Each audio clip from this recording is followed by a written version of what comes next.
right, what's up, everybody? Welcome back to another episode of Duenkel Productions Podcast. We got someone new on the show today, and this is episode number 28. So, 28 be great. The vibes. But guys, I just want to say thank you to everyone that's been watching the videos. Our numbers have been through the roof lately. Over 50 subscribers now. Keep hitting that subscribe. Keep hitting that like button. Make sure to follow us on all of our social medias down below. We do a lot of cool stuff there. We're starting up a new mini podcast series, so some of them will be on Instagram and Twitter. You can find us at those links down below. But today we have a man that is a professor at Carthage College, a man that is pure awesomeness, in my opinion. He's a huge sports fan, as you can see behind him with all the soccer flags. Please welcome to the channel, to the podcast, Professor Jon Bruning. Thank you, Brett. Appreciate it. I'm happy to be here. Thanks. I appreciate you so much for coming on the show. When I asked Professor Bruning if he would come on my show, his first words were like, "Yeah, let's set some up," and I thought that was really cool. And sometimes it's hard to take that leap and ask one of your professors that is big time and all that stuff. And Professor Bruning does a great job. I'm in his sports media class. And Professor, let's start there. I want to get your opinion on kind of how the media has impacted sports over the past decade. I mean, you look at it from the 90s with Jordan and all those guys, and you look to it now with guys like LeBron and Ronaldo and Messi and all those guys. So how has that really changed throughout the course of time, in your opinion? Well, I guess the sports media has always been the connection between the fans and the sports, right? So it's, I think, always provided fans with something that they can't necessarily do themselves, something that kind of gets behind the scenes a little bit, reporting on different sports and so forth. I think digital media obviously is the biggest change that's taken place in that time. We talk a lot about this in my classes, obviously. But the move to digital media certainly has been the biggest change in sports media. And I think, you could certainly make an argument that it has changed sports itself as well. Yeah, I completely agree. I think the big thing is like you talk about now, and we obviously talk about this a lot in your classes, I'm sure, about how the media impacts the players, impacts the interactions. I mean, you have guys, like after losing Super Bowls or NFC championship games now, getting interviewed pretty much the same, like 15, 20 minutes after a game. And a lot of that audio is shown throughout Twitter or Instagram or Facebook, and some things kind of get like I don't want to say like misunderstood, but kind of misread a little bit. Especially now in this time. And I think it's really interesting. Like everyone talks about how these athletes now, these star players have had to deal with so much of the media, of the criticism. I mean, when I can speak firsthand on this, when MVS fumbled that football against the Colts. Obviously, a lot of you guys remember that game. We talked about it here on the podcast. But he was getting like death threats and social media threats, and that is not okay. And that's the one part of social media I don't like. I think it has a lot of good though.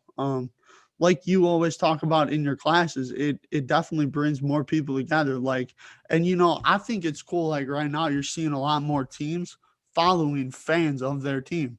Like I've been seeing a huge correlation with that to this pandemic, where the Bucks followed probably 5 to 7 of my friends yesterday, and it was really cool to see. I don't know if that's what you're seeing as well, but I think sports media is really taking off. And I think cool too, what I find cool is a lot of people now are doing their own shows, doing their own stuff. And I think you're seeing a lot of that creativity with the podcast, with the blogs, with, obviously, right now, you have more free time than you probably would, when life was normal. So more people are taking advantage of that time, which I think is cool to see. Yeah. The sports media world has really blown up, as you say. I mean, just in terms of anybody being able to participate, anybody can do a blog and have a a voice in sports media, which has certainly changed. And as you said, on the other side too, I mean, for the fans and the organizations, it's really changed the game for them. I mean, it's hard, I think, now to be a professional athlete where any time of the day, anything that you say or anything that you do can be put into a viral video that millions of people can see at any given time. And as you say, the social media is not a place where people are particularly friendly, right? I mean, it's a very can be a very critical atmosphere, and there's as you say, lots of potential for abuse. I know in England, I'm a big soccer fan. Right now, they're dealing with a lot of racist abuse. There's been several incidents where players have been, kind of racially abused in one way or another, and so they're really dealing with like how do we deal with that, right? I mean, we want the fans to follow us, we want to be closer to the fans, but at the same time, we can't allow people to say anything that they want to and abuse these players who are human beings too. So it's a wild world for sure. Yeah, and I think definitely too. It really speaks to the time we're in. I think people are obviously dealing with a lot, and I think that as a person that puts on podcasts, that writes articles, it's crazy to me how people run with rumors and run with stories. Um, on our podcast, we always preach like we're gonna talk about things that are actually happening. We're not going to talk about things that, probably won't happen or won't happen. We might spend 5 to 10 minutes like talking about something that someone maybe said, but we're not going to spend a whole show like some people talking about, like some of the stuff that's been going on. And, it's definitely interesting. I will say, I can't wait till fans are back in the stands. I think you really saw this year too how that impacted players. I think there wasn't as much energy in a lot of games. I certainly don't think that players are playing at an insane level in the NBA right now. I just don't think the energy is there as it would be if fans were in the building. Basketball, NBA basketball is my favorite sport, and NFL a close second. And I think you saw that a lot this season where teams would get beat kind of surprisingly. And I think part of that's because of no fans to get that team going and get them hyped up. But let's And move on. no home field advantage too, right? I mean, that was the thing Right. that I think. Like, I know in soccer that's been a huge issue. Is just the fact that like you don't have the fans there, and so I think you're right about the energy, but also the effect that the fans can have on the game and on the refereeing. Also, I think there can be a big effect. So I think you're right. It's been a social media world only for like the last few, well, going on a year now, right? But Yeah. I think once we get fans back in the stadiums, hopefully things will cool down and people will, just go to the game and enjoy them again. And I definitely think that's going to be the case. I mean, I'll say this: I've been to Lambeau many times. I've seen the Packers on the road a couple times, and it is unbelievable. Lambeau Field with about 81,000 people, and people were telling me like, but Dunkel, they had 12,000 in there for the NFC Championship game, and I go, it is not the same. I'm like, I've been to Lambeau many times, 81,000 people in that place, and it is rocking. Like you can't hear the person next to you in there, like literally. So it is absolutely crazy. But now I want to talk about. So I know that you do the trips, the spring and summer trips. I believe it's a J term offer for Carthage. Right, right. So I developed a little bit of a sports media program at Carthage College in Kenosha, and I started doing these sports journalism study tours. They have a study tour program there where either in January or in the summertime, in between other terms at Carthage, students can take these study tours to travel and learn about a topic. And so I started off with this European soccer study tour where we go to London and Paris and Spain, usually Barcelona or Madrid. We've gone a few other places. We've gone to Milan, Italy, and also to Munich to see Bayern Munich play. So we go to the great stadiums around Europe and report on the games that we go to over there over the course of a couple of weeks. I then, excuse me, started doing a baseball version of that in the US. So it's a summertime tour. We go to games in Oakland, San Francisco, the two LA teams in San Diego. So we go to games there and we meet with professional journalists and agents, and we even have some good baseball connections out there. So we meet with like some former owners, and we met with a commissioner of baseball in the past. And so those are great opportunities for students, and a heck of a lot of fun for me too, because I get to travel and see all those games and meet all those people, and it's been fantastic. Yeah, that is awesome. I actually have been to many baseball stadiums throughout my life. Actually, for my high school graduation, me and my best friend and my parents took a trip out to the East Coast. We went out to Baltimore, we went out to Philadelphia, Pittsburgh, and I believe we went to Washington as well. And it was amazing. It was a awesome time, and I believe I've been to the Angels Stadium. That is a wonderful stadium. I would say, I definitely want to go check out the other ones, and I think that's really cool what you're doing, because I think it gives people a chance to, talk with other people that have kind of had to go through the same experiences that other people are going through right now. You're trying to get through school, then you're trying to get a job, you're trying to get into the field, and then you're trying to work your way up. And I think they offer a lot of good insight to how you do that, I'm sure. And that credit to you for starting that. I think that is huge, and I think that sounds like a lot of fun.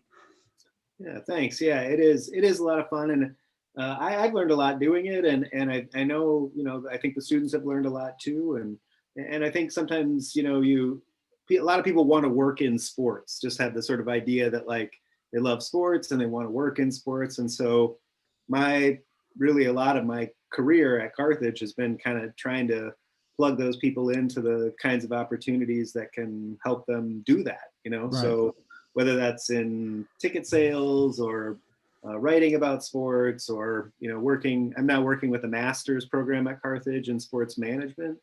So a lot of those folks want to work in professional sports organizations and that kind of thing too. So it's great. I really enjoy doing it, and it's a lot of fun.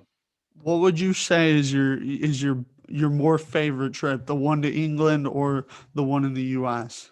Well, I guess the European trip probably is I enjoy more. It's a little more stressful too. I mean, taking like 15 students abroad to like 3 or 4 different countries, over the course of like 3.5 weeks it's a huge undertaking to like get Right. that many tickets for all the games, for example. Right. Like when I'm trying to we went on the last trip, we went and saw Man U play against Tottenham, right? So it was when Tottenham, before the new Tottenham Stadium was built, it was while they were playing at Wembley. So it was at Wembley Stadium, like on a Wednesday night. Wow. I mean, it's a hard ticket to get Yeah. to see Tottenham and Man U. It's hard enough to get 1 or 2 tickets, but I had to get like 15 tickets, so Right.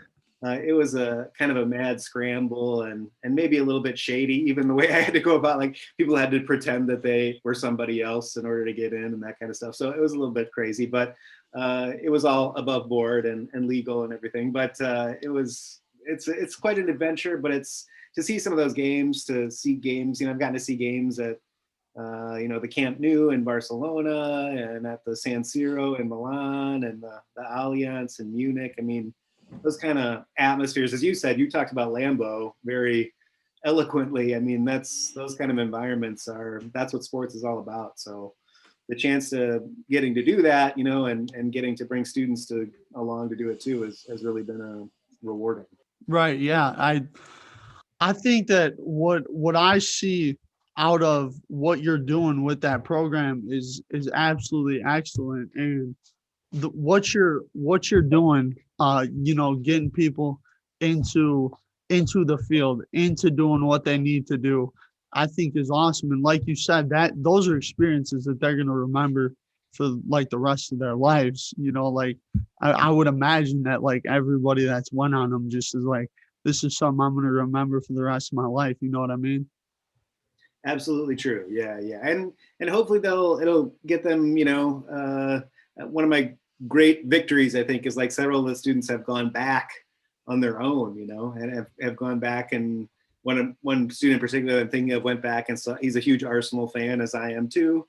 So after we came back from the trip, he got a bunch of his buddies and they went and saw Arsenal play, and they like stayed at the same hotel that we stayed at. And, he talked to me about all the different things to get tickets and that kind of stuff. So it's nice to kind of pass that on too, to other folks, because they are just kind of magical experiences. Yeah, that is awesome. I think you love hearing those stories, and obviously, I've had you so far for a couple months this semester, and I really feel like I've gotten a lot out of sports media. And honestly, I'll give a quick shout out to Joe Zinzola. He came in our class and talked to us, and you know, he definitely gave me some good advice on stuff to do for this podcast, and I think definitely I've taken that and I've just kind of ran with it. And uh, huge shot. I mean, the support is amazing. And I think it's so cool to have so many great people on the show. And Professor Bruning, you are just another one of those amazing people that we have out in this world. And you're a great professor and love what you're doing. But now let's talk some soccer. I want to start off with Arsenal. I know that they did play yesterday and they did win, so I would imagine you're hyped about that. Um, but Yeah. let's get your thoughts on the game. To be honest, I'm not a huge soccer guy. I don't know much about it. But when I had you on the show, I did a little research and I've gotten some things down. But let's get your thoughts on the game. I want to hear about them, and I know obviously they play in the Premier League. Is that correct? That's right. So Arsenal plays in the English Premier League. I know a lot of people. It's funny, I mean, I know a lot about soccer, but I don't know a lot about football. I mean, I really kind of had to almost make that choice. I think it's hard to sort of follow both in a really in-depth way. But Arsenal, I should say something about them. I thought yesterday was a really good win for them. They won 4-2, as you mentioned. They scored 4 goals in the first half, so they were up. Or no, it was 3 goals in the first half, and then they got one right after the second half started. So they were really having a nice dominant performance. They gave up a couple of later goals. Arsenal's sort of known as a team that is prone to collapse. They've had a few kind of historical collapses. So Arsenal fans like myself are always very worried when they're ahead by a lot and then the other team scores a couple of goals. But luckily, after about the 65th or 70th minute, they were in pretty good shape, up by a couple of goals. So it was nice to get a win. And the team that we played, Leeds, we leapfrogged them in the table. So we were 11th and they were 10th, and now we're 10th and they're 11th. So that feels good as well. So it was a good win for them. It's been a tough season. Arsenal historically has had some great teams. They have the only ever undefeated team in Premier League history, the Invincibles, back in the 1990s. But lately they've been kind of falling a little bit. Now they're 10th out of 20 teams, so they're exactly in the middle of the table, which is kind of hard, but probably about where they should be right now. Yeah. I did see that they were 11th when I was doing some research for Arsenal, and I was a little surprised because I know that they're one of the bigger soccer programs in the country, in the nation. I know they're a team that's greatly talked about. But since I really don't know that much, so who are like the best teams in the Premier League that you guys are in right now? Yeah, so, European soccer is funny because it's unlike American sports. The teams are playing in different competitions at the same time. Okay. And so they're playing in the Premier League, which is the top league in England. Right. But then they're also playing in the European competitions as well. So that's where teams from all countries play against each other. So right now, Arsenal's in the Europa League, which is the second division of the European leagues. The Champions League is the top league there. So they're also playing in their European competition. And then they also have cups, which are like tournaments that are open to all the teams in England, like the FA Cup or the Carling Cup, are a couple of them that they play. So right now they're in the Premier League, which is the major league. They play, there's, as I said, 20 teams. They play each team twice during the season. So they play a total of 38 games. Right now, Manchester City is at the top of the Premier League. That's Pep Guardiola's team. He used to be the coach at Barcelona. Now he's the coach at Manchester City. Other teams that are up near the top would be Manchester United, which is the other Manchester team, is right near the top, as well as Liverpool, who won the Premier League last year. I think they're in maybe third or fourth, as well as Leicester City, who won it a few years ago. So those are the kind of top 4 teams, I would say, right now. Yeah, I did know about Liverpool, but not for the reasons you might think. My guy owns a share in Liverpool, I believe. LeBron. I'm pretty sure he owns a stake or owns a share, but I'm just kind of honestly, I'm a fan like soccer. Like if I'm a huge fan of like watching like the World Cup and stuff, and you know, I'll tell you this: the one time that I really watched soccer was when the United States women's team went on that insane run and won the FIBA World Cup. I think it's like a gold trophy. I'm pretty sure it's FIBA. That's the FIFA Women's World Cup. Yeah, and that was the one when Carly Lloyd scored that insane goal from half court or middle of the court. I don't know what you soccer fans call it. Yeah. The center line of the pitch, I think. The center line of the pitch. Okay. See, I'm learning so much right now. I'm just flowing with knowledge from soccer right now. But yeah, I mean, it's crazy to think that, soccer has really become so big, especially right now too. I mean, they're right up there among the top sports in the world. And I think like a lot of people, like for me, like it's hard to figure out like all the divisions and stuff like that. For me, like that's probably the thing I would say that I struggle with the most. But like I see soccer on all the time on like NBC Sports Network. That's a very common place to watch it. But I was gonna ask you, like, is it common to be able to watch those Premier League games? Are they easily accessible for you to watch Arsenal play, or is that something that you have to pay for a subscription for something? Yeah, that's a good question. It's right now, NBC has the Premier League contract. We've talked about broadcast rights, right, in class a little bit. Yep. So NBC has the Premier League contract right now for the U.S. So it really depends what country you're in, how difficult these games are to get. I mean, you can get them now from anywhere. It's just a question of kind of what kind of packages you have to pay for in order to get them and that kind of thing. So right now, the Premier League is on NBC. Other leagues, though, are on other channels from other countries. So like the Bundesliga, the German league is on ESPN now. So they cover, if you have ESPN Plus, you can watch all of the Bundesliga games. So that's on there. The Spanish league, La Liga, is on beIN Sports. Which is kind of a little bit more of a rare channel to get. I'm actually a fan of one of the championship teams, which is like the second division in England. Those games are harder to get because they play like 1 or 2 a week on ESPN. And then the rest of them, you have to get a subscription package to an online, that's called iFollow. That's the official website and app that they use for those games. So you can get any game that you want to now. That's the great thing about it. My cable bill is a little high though, paying for all those subscriptions, because I like to be able to see anything that I want to potentially see. So, right. Like even like the Champions League, which is starting up again this week, is on CBS. And so like I have to buy the CBS thing to be able to get those games. So yeah, my wife's not super happy about that, but I have basically arranged it so that there's very little that I can't get now in terms of global soccer.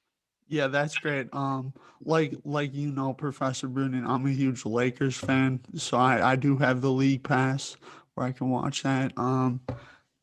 It's honestly not that bad through YouTube TV. This video is posted to YouTube TV. I know.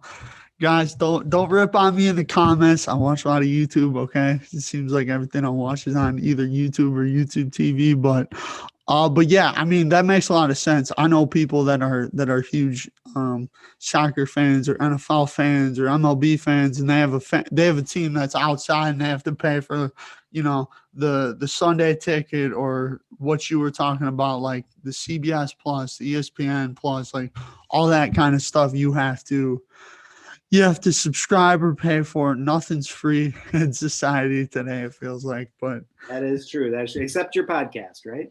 yes, yes. Yeah, I mean, it's awesome. And I think too, like, I remember, like, I used to wake up super early in the morning, so I would sometimes turn on like the Premier League and watch a little bit. I remember watching Manchester United a lot a couple years ago. Liverpool as well would be a team that I would turn on.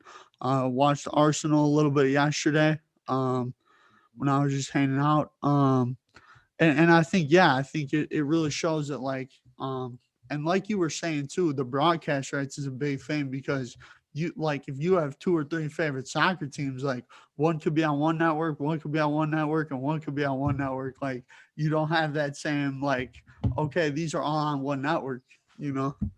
Yeah, and the same team playing, like I said, like Arsenal's playing in these different competitions, and Right. depending on what competition they're playing in that day, they'll be on a different channel.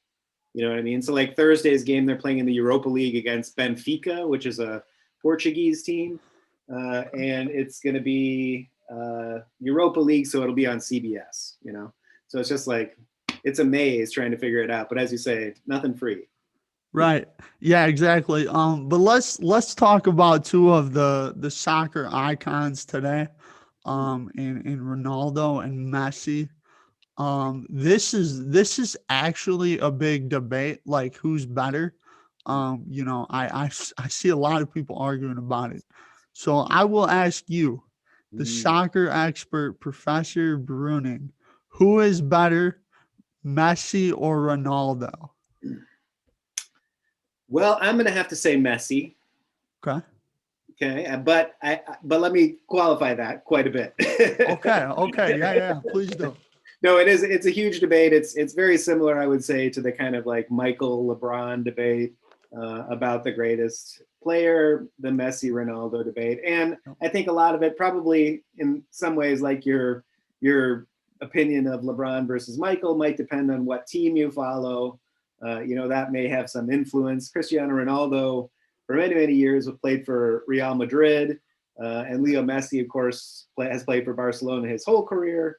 And I am a Barcelona fan, so I have to say that my opinion is somewhat influenced by that love for Leo Messi. I've seen him play in person. I've never seen Ronaldo play in person, so again, I've been able to kind of like witness that magic firsthand. So Right. that probably influences it. But Messi is amazing because he physically doesn't really.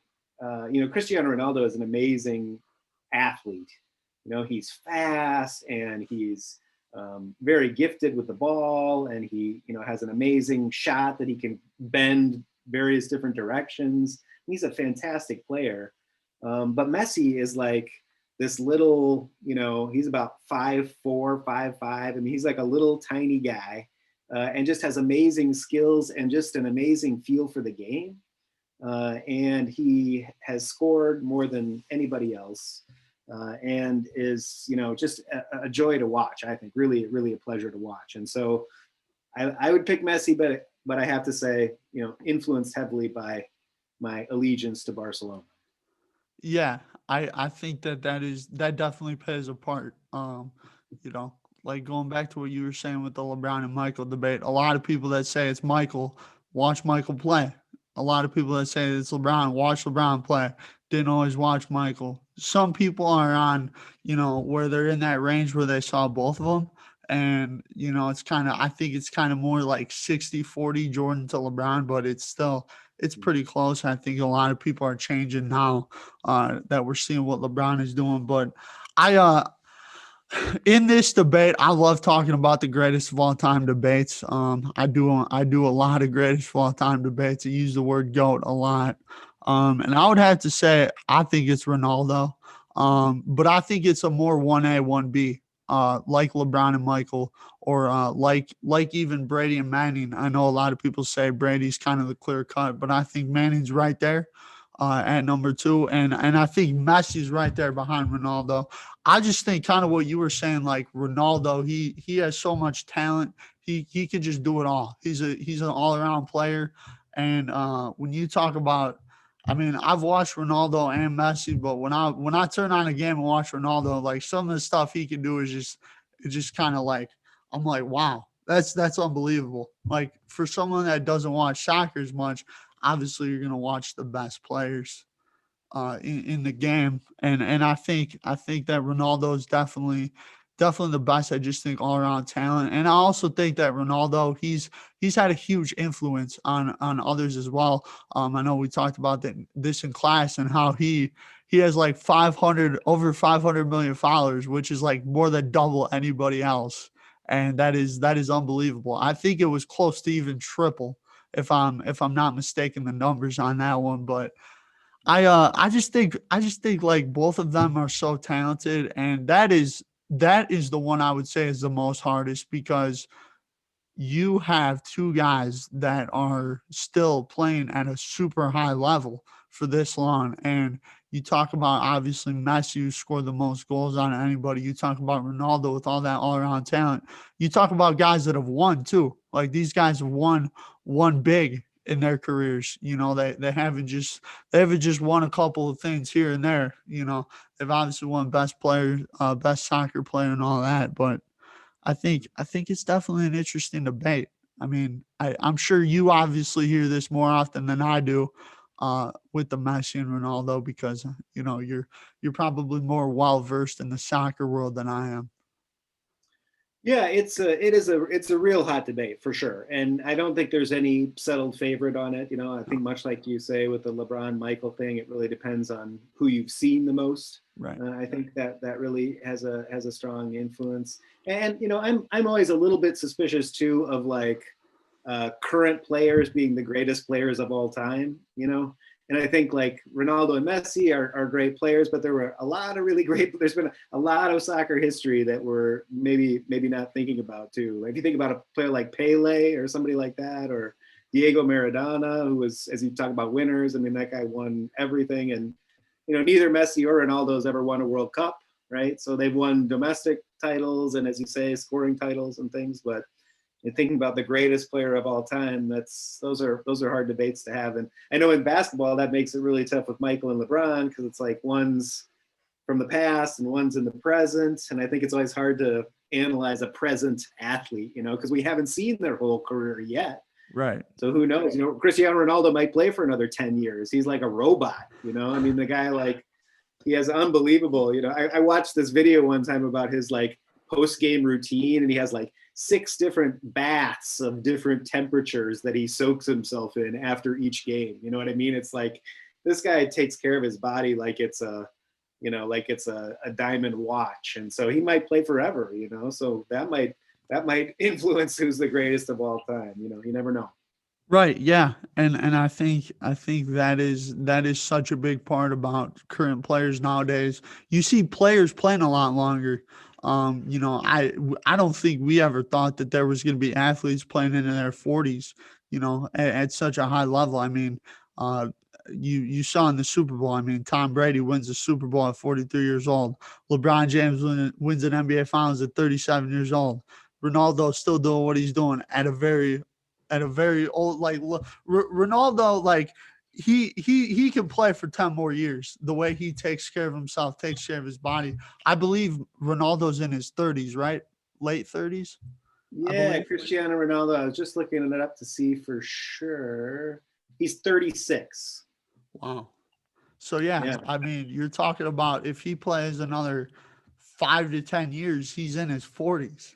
That is unbelievable. Even 36 is almost unheard of for soccer players. They're usually done by 30, if not 31, 32 at the oldest. So he's already 5 years past pretty much everybody else. And I think we would both say he's probably still in his prime, right? I don't think he's really fallen off.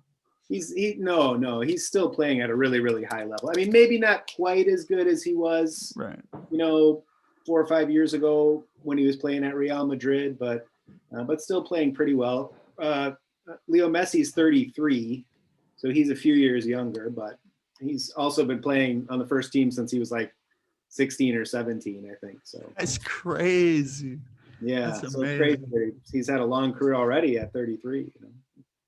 But yeah, I mean, this was awesome. I want to thank you, Professor Bruning, for coming on the show. Afterwards, I just want to you stick around, say something to you real quick, and then but I just want to thank everybody for tuning in. If you watch the whole interview, thank you. I think it was a lot of fun. I think it turned out really good. Obviously, we'll edit it up, have it out soon. Thank you all for the support. Thank you. Huge shout out to Professor Bruning for coming on the podcast. Make sure you guys say thank you down below. Put hashtag thank you professor down below. I would greatly appreciate that. Thank you, everybody, and have a great day. Strive for greatness.